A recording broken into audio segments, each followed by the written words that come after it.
Hello and welcome to the official podcast of Palate Exposure, featuring Ilona Thompson, a podcast for those seeking the ultimate in wine, food, and travel. Each week she interviews winemakers, chefs, celebrities, and a variety of guests that shape the way we enjoy life.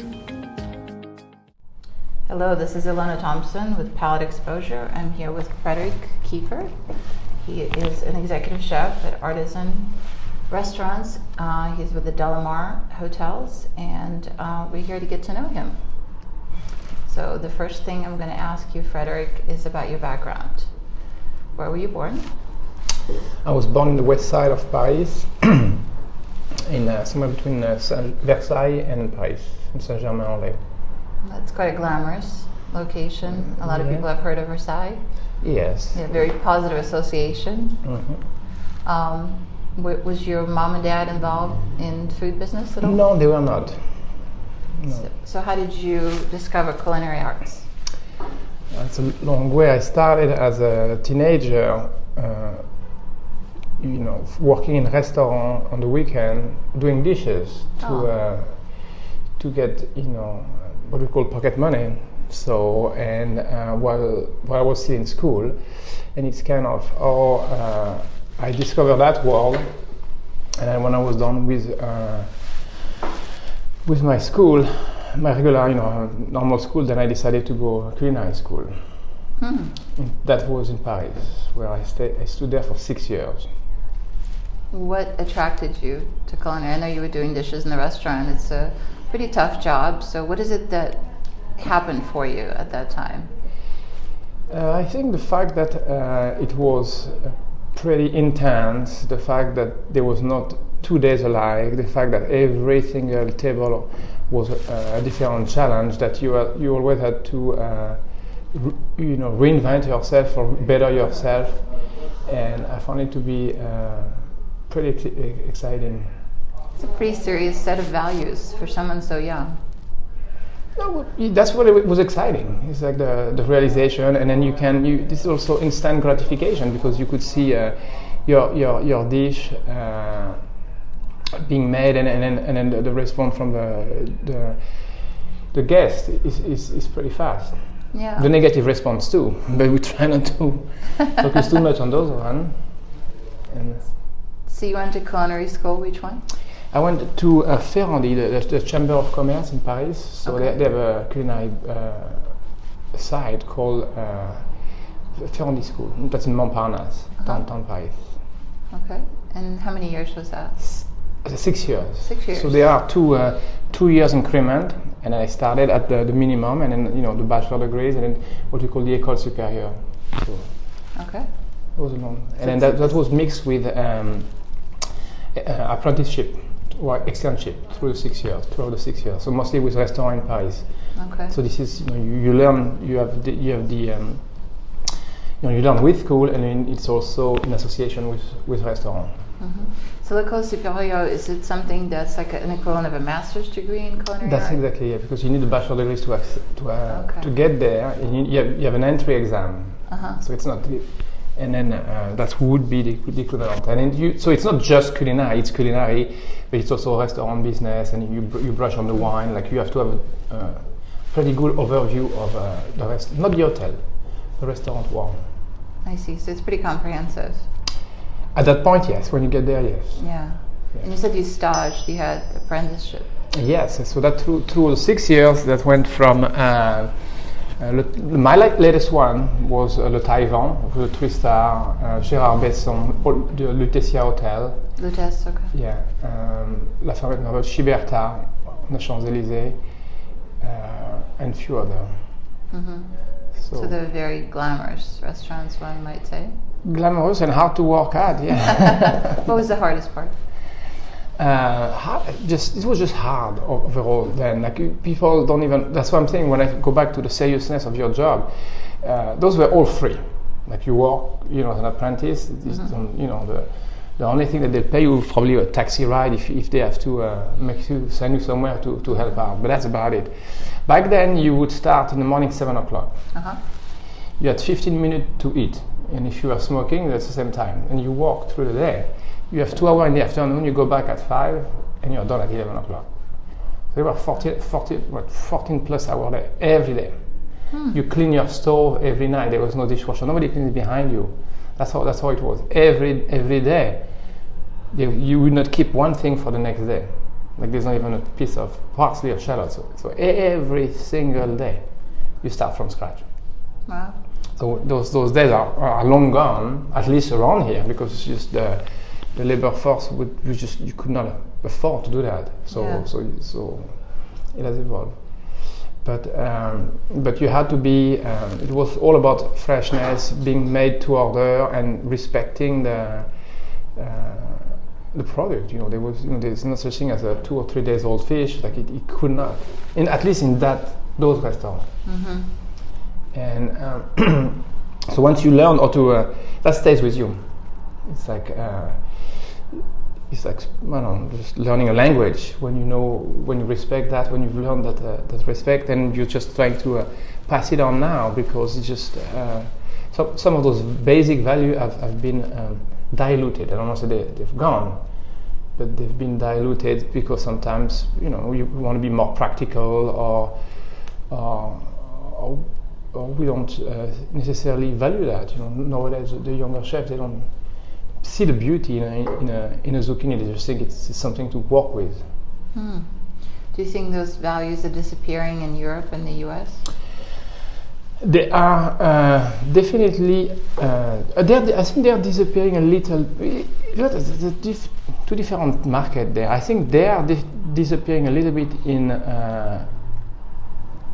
Europe, definitely, because they were there everywhere.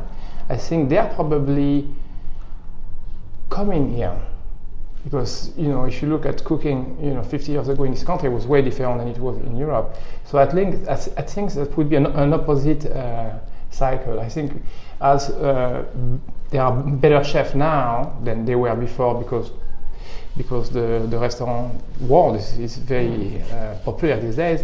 I think younger chefs are learning the values here. I think so. It's just you can see it through. Yes, I think in France maybe it's just up because of the thing with those the kind of work that I studied at, like with today's economy, it doesn't work.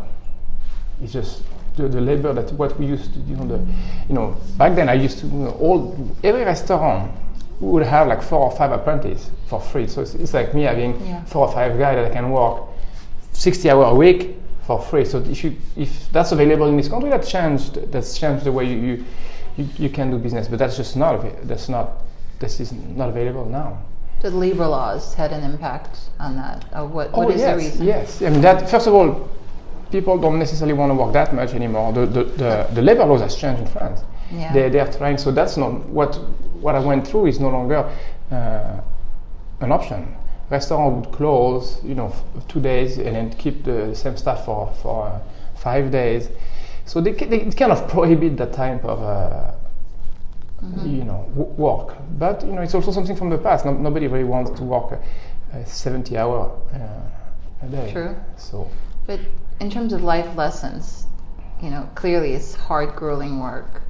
But the positive value of that, was there something about it that really instilled early on the appreciation in you for what business truly is? It's because there's it teaches you that there is no shortcut, that you must know your product and its preparation, that you must try to get the freshest thing, that you must respect your product. So the respect means the way you would slice something, that would mean the way you would handle a piece of fish or a zucchini, and all the way down to the way you cook it. That's respecting.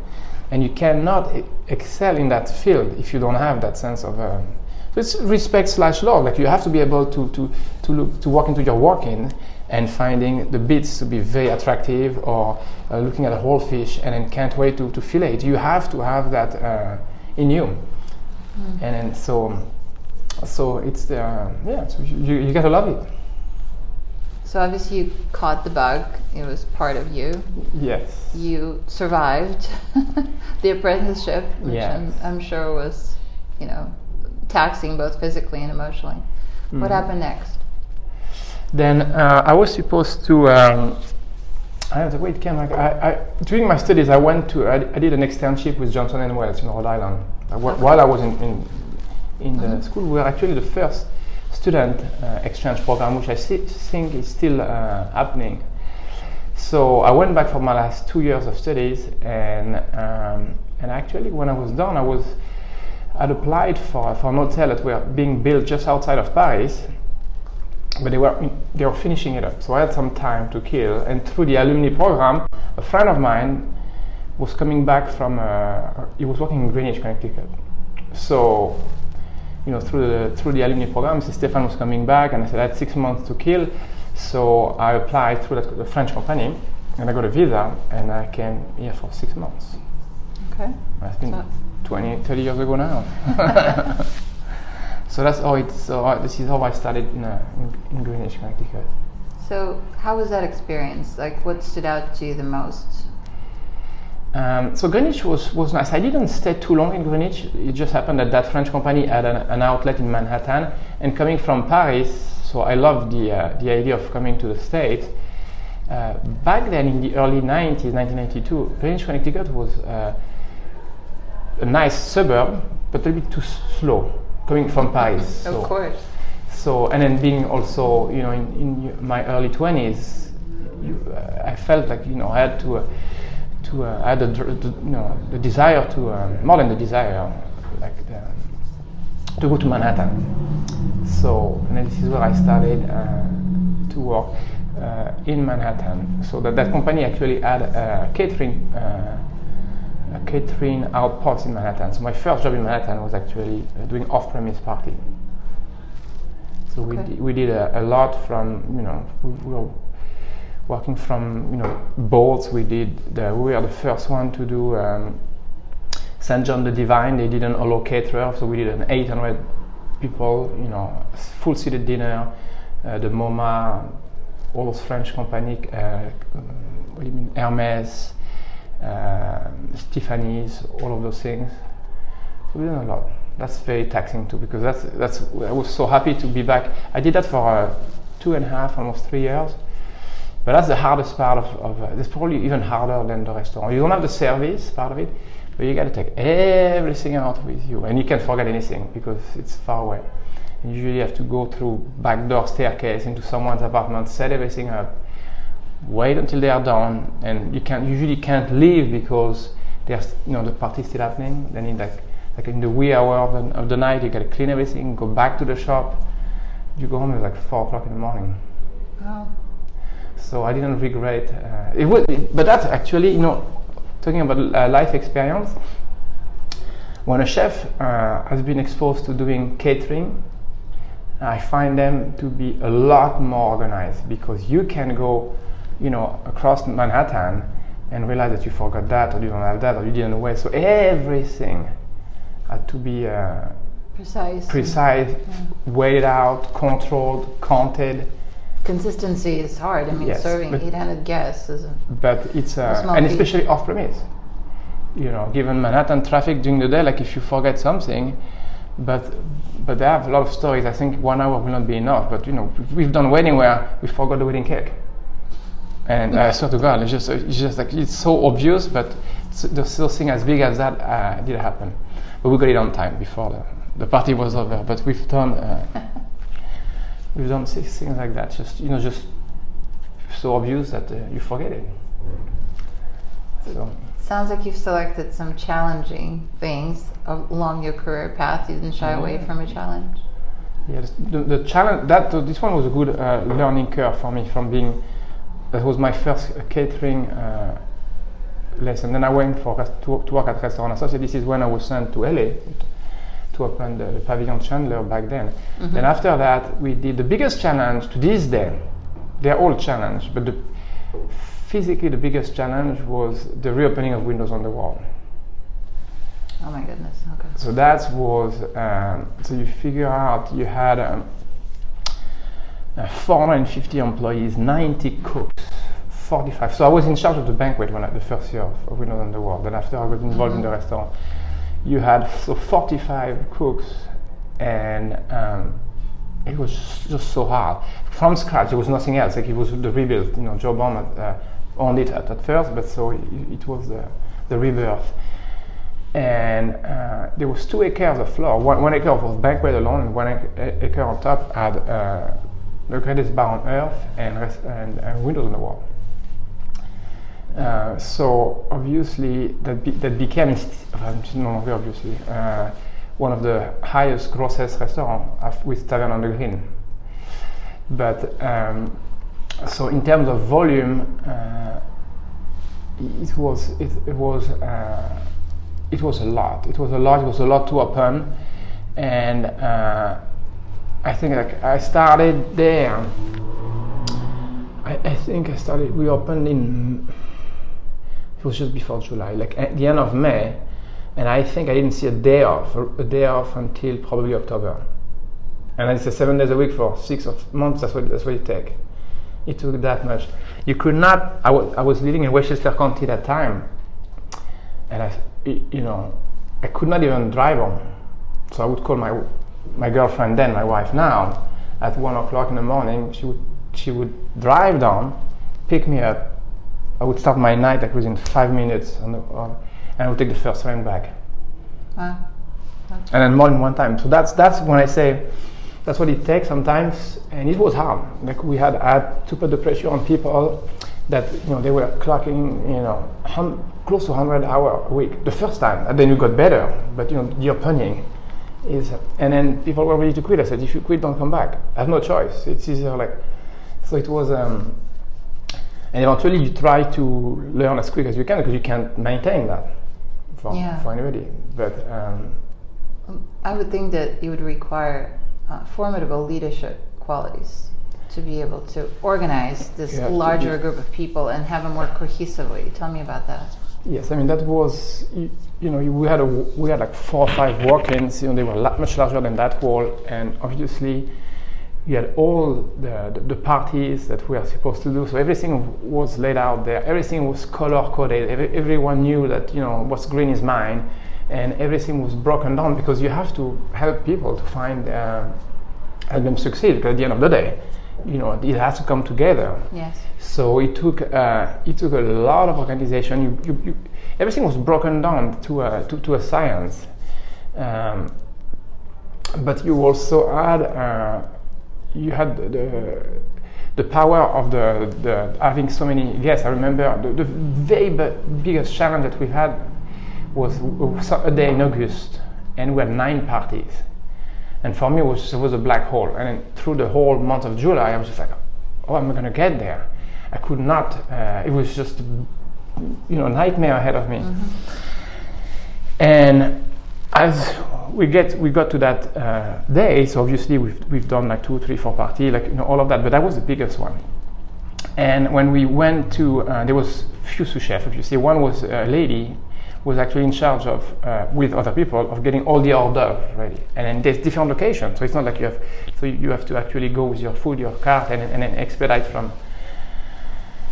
And that there was one that was one of the simplest one. There was just an order, so it wasn't a full dinner.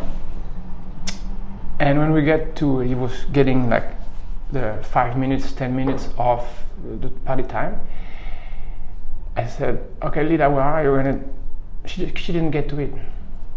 She could not even cry for help, like along the way. Like she had so many things to do that it was just like tea time -10, and then nothing was done. So I was like, all right. So in that case, there's still a lot of people prepping for a different thing. So everybody stopped. And like within 15 minutes, we got it started. Obviously not all of it, but some of it so the guys didn't see. You send something and you play catch up. So thank God we had enough manpower to take a step back and say, all right, but stop doing that, and we got it out. So the guys didn't even see. Wow. So that was my biggest thing. And before you knew it, a year after, we were doing 27 parties around Christmas. And we didn't forget anything. But that was the big August day. So those are memories that stayed. Yeah, I'm sure. Yeah. The adrenaline has to be through the roof at that point. Yeah. So clearly you've achieved a lot, both as a professional chef, but also as a leader, to galvanize everybody and to make sure that you both provide a strategy, but you also step in when things go awry. There's only way. The buck stops with you if you're in charge. Yeah. I mean, it's just you have to. You really. That's what I explain. The cook, or not just the cook, the people. When you're in the restaurant business, or at least my approach is, if you're selected to lead a department, front or back, it's a mission. You accepted the mission, and there is no. It's on you. Mm-hmm. So either you quit, and then you'll be known for that, or you do whatever it takes to get there. And obviously, you try to be smarter, as you get more experience, or see the problem coming, so you don't, it doesn't have to be a labor of love all the time. But very often the learning curve is hard. Like when I was at Tentation, way before Windows, I remember that we had, and I was, being the chef means like you work your hand on. It's not like you sit in an office. Mm-hmm. So you're part of the production. Mm-hmm. At least in the smaller company, Windows was more organization, and the product. So I remember one day like leaving on Tuesday, going to work with a party on Wednesday. So where did that come here? So we did the party outside. I came back to the shop. I had to work all night to be ready for Wednesday because there was just like event back to back, and I didn't have 90 cooks or 40 cooks then. So I stayed the whole night on Tuesday to be ready for the Wednesday. The Wednesday party was at night, so you went out. By the time I came back home, it was Thursday morning because it was Thursday in the early morning. Yeah. But that's what it took because I was short staffed, but I delivered. And then now that was in 1992, well 93 maybe. So I try not to do that too often because it was not fun. But that's what it takes sometimes, especially when you do an opening and you take on a new job. Yeah. So that's why when people after 9 hours they say, "Can I go?" I said, "All right. Are you sure you have what it takes to be in that field?" Yeah. But it's a long. When you have holidays, like we're planning Thanksgiving, so many people. Like it takes a lot of planning, a lot of hard work ahead of time. But that's the field that we're in. Where do you draw your strengths? I mean, when things really go south, what sustains you?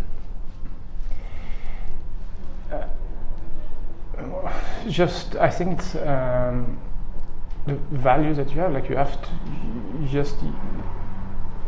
to give it your very best to deliver. I mean, there's no other option. You just do your best. No, there's no Failure other is not an option. No, I mean, if you don't want that, I mean, if you don't want to be that, you don't want that to be an option. No. Yeah. So it's not always on you, but very often, you have to work hard. And as I said, like and a lot of it has to be with. Easier said now after 20 years or plus, but a lot of it can be avoided if you do the right homework, meaning if you really organize yourself. Mm-hmm. When you're young, you tend to think you're invincible or you have more energy, and then so you can fight your way through that, but a little bit more experience avoids a lot of time spent at work. Yeah, it sounds very strategic. You referenced earlier almost military-like planning. I mean, you have to. We're planning now for 3 weeks. Like and especially now we are dealing with, like I said, fresh turkey all for Thanksgiving. So that's part of what we are doing now. Mm-hmm. So it's not frozen turkey or farmers. So the guy that we're gonna get them from, he needs like 3 weeks notice. Yeah. So I need to know exactly it's not a matter of like ordering like gazillion turkey, what we've done, what we expect to do, and breaking it down. And that's just the buying side of it. Then after you have to process it, make the nice dish, and all the whole lot. So you can't wait 2 more weeks, if not you're behind the roll. Mm-hmm. So that's kind of a holiday example, but on a weekly basis it remains the same. Like you have to plan ahead, what you want to do as a special, and then that's very often what I find the younger chefs to to not do enough is just like coming to the day of work and said, okay, what are we going to do? It's too late. You have to have planned it. You have to have things coming your way. So you have a game plan. The conclusion of this interview can be found in the next podcast, already available for your download. Thanks again for tuning in to the official podcast of Palate Exposure, featuring Ilona Thompson.